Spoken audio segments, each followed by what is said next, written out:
श्री सीतारामचन्द्राभ्यां नमः।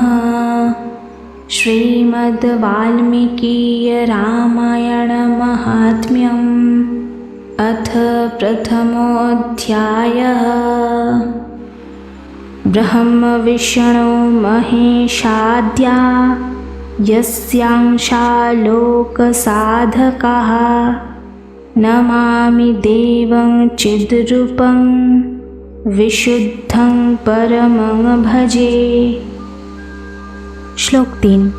সম্পূর্ণ জগতের অভীষ্ট মনোরথ প্রদানকারী অথবা সৃষ্টি, পালন এবং সংহার দ্বারা জগতের ব্যবহারিক সত্তা প্রদানকারী ব্রহ্মা, বিষ্ণু, মহেশ প্রভৃতি দেবতা যার অভিন্ন অংশ মাত্র, সেই পরম বিশুদ্ধ সচ্চিদানন্দময় পরমাত্মদেব শ্রীরামকে আমি প্রণাম করি এবং তাঁর ভজন চিন্তায় মনোনিবেশ করি।